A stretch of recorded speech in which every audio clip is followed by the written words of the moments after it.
Hey ChatGPT, are you ready? Yeah, I'm here. Okay. So today's topic is overcoming procrastination. So my first question is, what is procrastination and why do people procrastinate?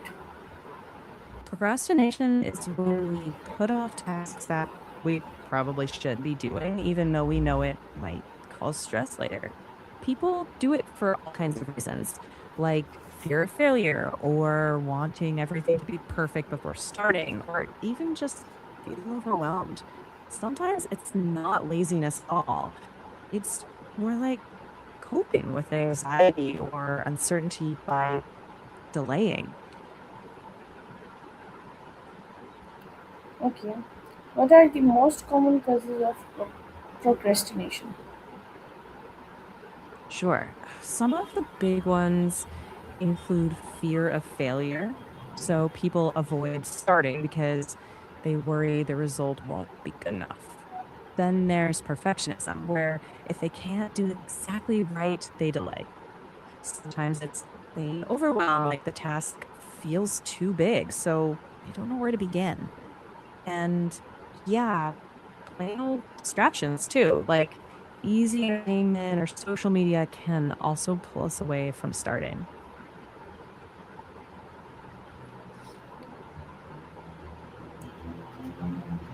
Okay, so the next question is, how does procrastination affect personal and professional life? Hmm. In your personal life, it can create stress, guilt, and strange relationships if responsibilities keep piling up, like chores undone, promises delayed, that type of thing. Professionally, it can hurt productivity, miss deadlines, and frankly, it can stall career growth.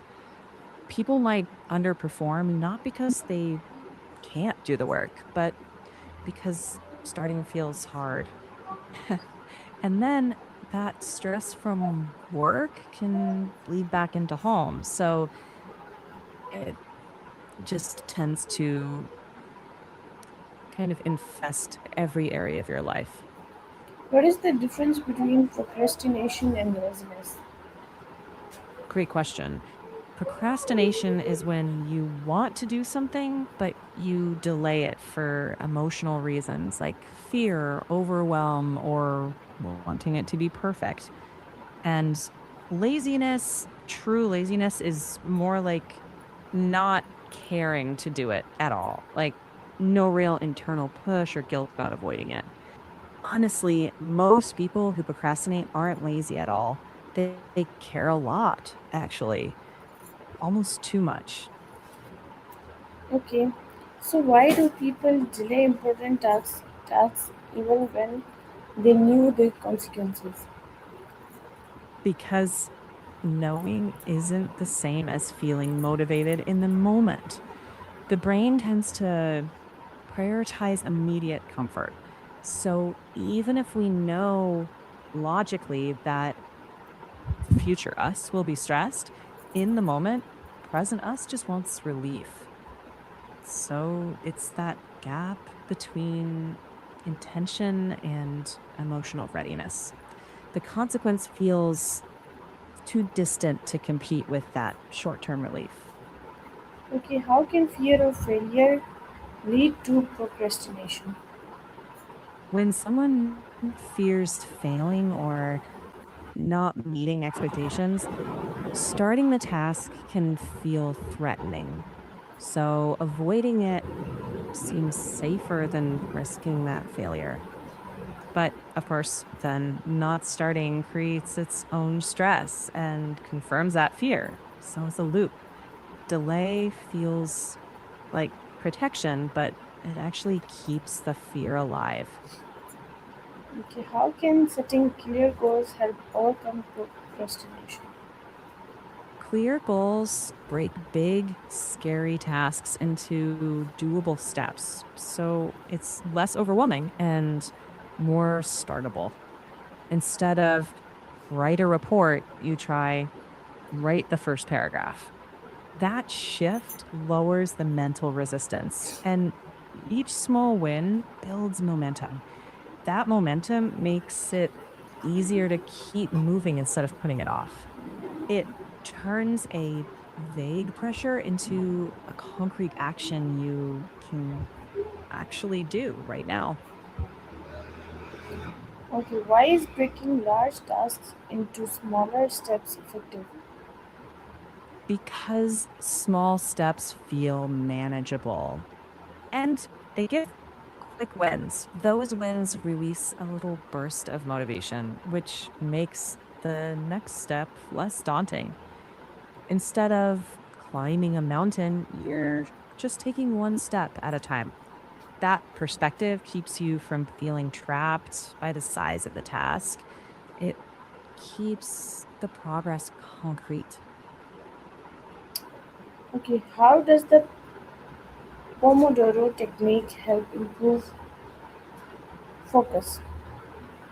The Pomodoro technique uses short, timed bursts, like 25 minutes of focused work, followed by a short break.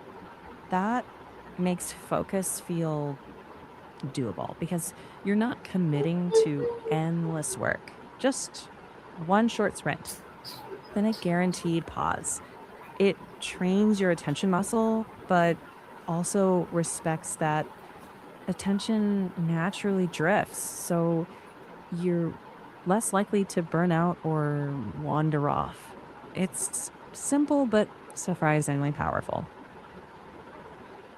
Okay, how can social media contribute to procrastination?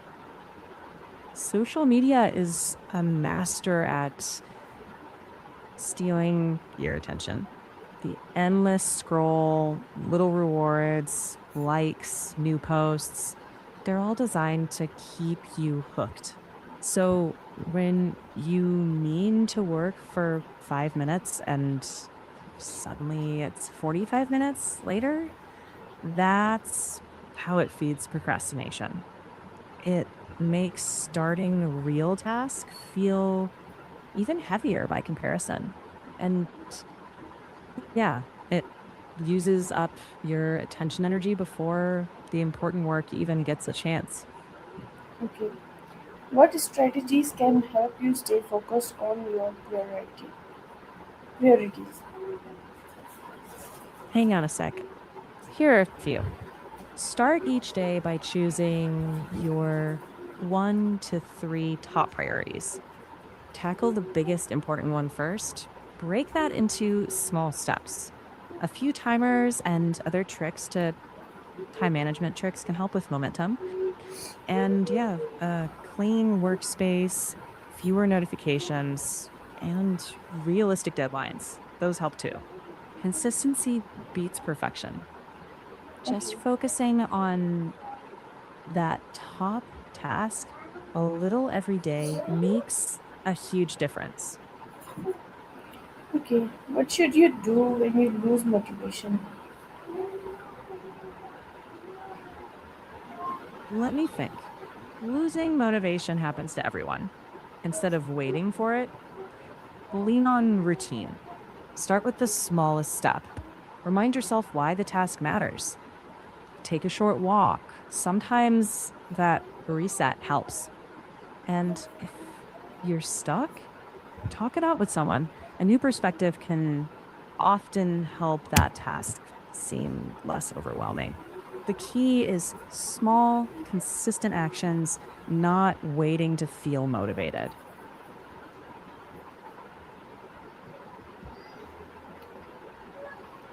Okay,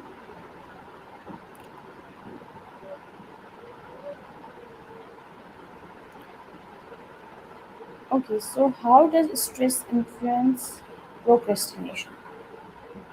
Stress can trigger procrastination because stress narrows your focus to short term relief instead of long term goals. Your brain goes, oof, too heavy. Let's do something easier. And then, bam, distraction feels more appealing.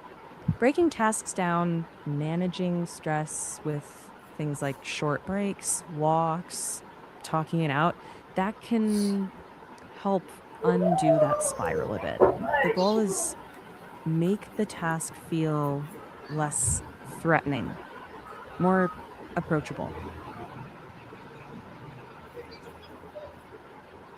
Okay, so this is for it. This is it for the day.